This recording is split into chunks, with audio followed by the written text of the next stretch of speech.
사이코지만 괜찮아 심리학 분석에 대해 발표하게 된 23016 김지은, 23022 마수빈입니다. 목차로는 드라마 및 인물 소개를 보고 반사회적 인격장애가 무엇인지 본 다음 드라마에서 보여주는 반사회적 인격장애 특징을 알아보고 트라우마와 관련지어서 드라마 속 인물의 행동을 분석하고 난 뒤 의료 종사자가 반사회적 인격장애 환자를 대하는 방법을 보도록 하겠습니다. 먼저 드라마 소개를 보도록 하겠습니다. 저희가 분석할 드라마 사이코지만 괜찮아를 간략하게 소개해드리도록 하겠습니다. 버거운 삶의 무게로 사랑을 거부하는 정신병동 보호사 강태와 태생적 결함으로 사랑을 모르는 동화작가 문영이 서로의 결핍과 상처를 서로의 온기로 보듬고 치유해 나가는 성장 과정을 담은 드라마입니다. 다음은 인물 소개를 보도록 하겠습니다. 고문영의 직업은 아동문학 작가입니다. 고문영은 어머니의 집착적이고 강요적인 양육으로 자신의 정체성을 깨닫지 못하고 감정이 결여된 상태로 혼자인 것을 당연하게 생각하고 외로움에 익숙한 모습을 보여줍니다. 모든 심판에서 면제라는 생각으로 제멋대로 살며 반사회적 인격 성향을 가지고 있습니다.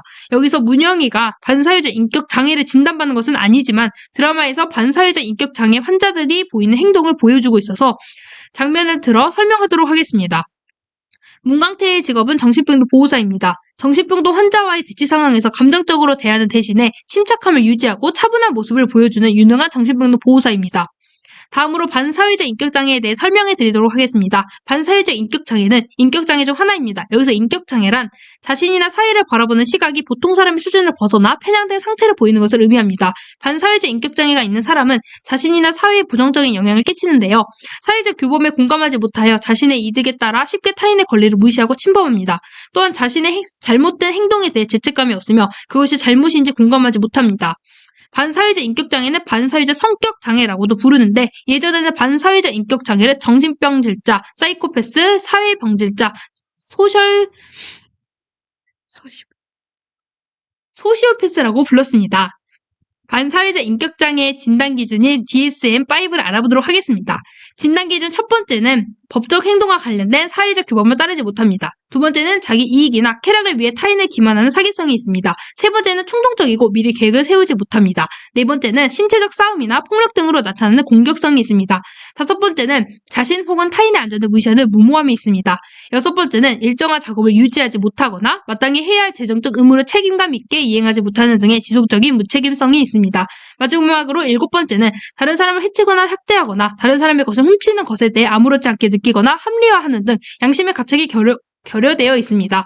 반사회적 인격장애를 진단할 때 앞서 언급했던 DSM-5 7가지 중에서 3가지 이상을 충족해야 하고 18세 이전의 나이에서는 진단을 내리지 않으며 18세 이상이 되어야 진단을 내릴 수 있고 15세 이전에 품행장애 증상이 나타날 경우에만 반사회적 인격장애라고 진단을 내릴 수 있습니다. 품행장애의 제일 대표적인 증상으로는 동물을 죽이고 공격하는 것이 있습니다. 반사회적 인격장애 진단을 내릴 때 공감 능력의 부족과 간헐적으로 공격성을 보이는 것만으로는 진단을 내릴 수는 없고 해당 증상으로 인한 문제가 반복적으로 발생하고 문제에 미치는 부정적 영향이 큰 경우에 반사회적 성격장애를 고려할 수 있습니다. 다음으로는 드라마에서 보여주는 반사회적 인격장애 특징에 대해 설명해 드리겠습니다. 고문영은 가한 스타일링을 즐깁니다. 이는 자기 가시용이 아닌 세상에 들키고 싶지 않은 자신의 연약한 모습을 감추기 위한 자기 방어용입니다. 그리고 뛰어난 언변과 교만한 태도로 사람들을 통제하고 제어하려고 합니다. 이 다음부터는 영상을 보시면서 특징에 대해 설명해 드리도록 하겠습니다. 하는지 알아? 스테이크가 아니 칼이 죽여줘. 은영아 너 피피 예쁘다. 탔나? 첫 번째 영상에서 보실 수 있는 특징으로 첫 번째는 다른 사람의 물건을 훔치는 것에 대해 아무렇지도 않게 느끼거나 합리화하는 등 양심의 가책을 느끼지 않는다는 것입니다. 두 번째는 사회적 규범을 무시하는 경향이 있고 법규에 어긋나고 구속당할 만한 행동들도 서슴지 않는다는 점입니다. 세 번째는 낮은 자존감을 숨기기 위해 강한 척 가시하는 모습을 보여준다는 점입니다. 두 번째 영상 보시겠습니다. 해요. 사과. 내가 왜 이 자식한테? 나한테. 뭐? 아저씨 때문에 지금 내 사인회가 엉망이 되고 있잖아. 그게 왜 나 때문이야 이 같은. 이렇게 머리끄댕이 잡는데 소리를 안 지를 사람이 있나? 당신도 지르네. 번째 영상에서 보실 수 있는 특징으로 첫 번째는 미리 계획을 세우지 않고 충동적으로 행동하는 점입니다. 선택할 결정에 대한 결과와 책임에 대해서 전혀 생각하지 않고 충동적으로 행동하는 모습을 보여줍니다. 두 번째는 쉽게 흥분하고 공격적이어서 신체적인 싸움이나 타인을 공격하는 일에 자주 휘말린다는 점입니다. 세 번째 영상을 보시겠습니다. 졸라.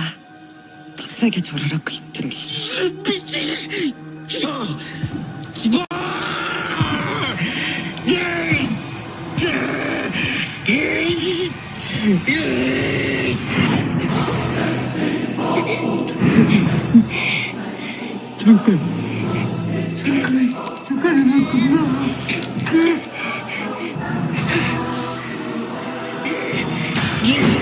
영상에서 보실 수 있는 특징으로 첫 번째는 자신의 안전을 무모하게 무시한다는 점입니다. 두 번째는 위험한 상황에 처해도 불안해하거나 긴장을 느끼지 않는 모습을 보이는 경향이 있습니다. 여기서 질문 하나 드리겠습니다. 고문영은 왜 이런 행동을 했을까요?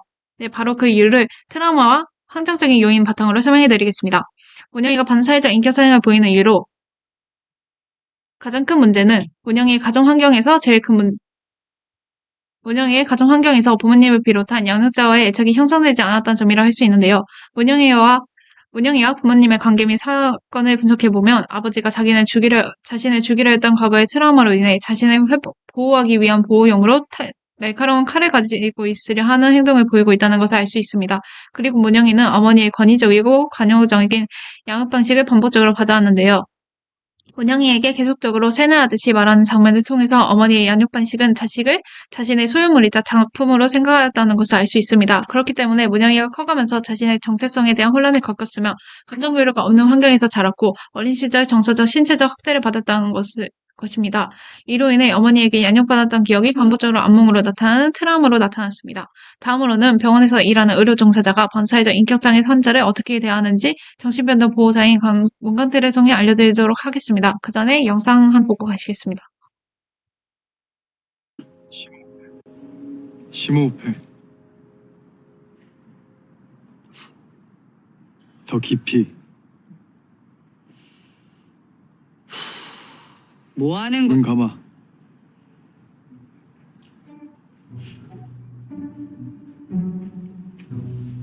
스스로 통제가 안 될 땐 이렇게 양팔을 X자로 교차해서 양쪽 어깨를 번갈아서 토닥여줘.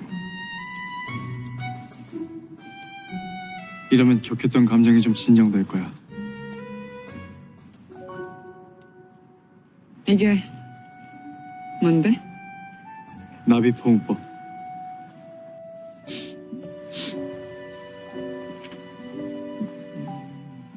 트라우마 환자들한테 추천하는 방금 보신 영상에서 중요한 것은 나비포옹법입니다. 나비포옹법은 긴장되어 가슴이 두근대거나 괴로운 장면이 떠오를 때 그것이 빨리 지나가게끔 자신의 몸을 좌우로 두드려주면서 스스로 안심시켜주는 방법입니다.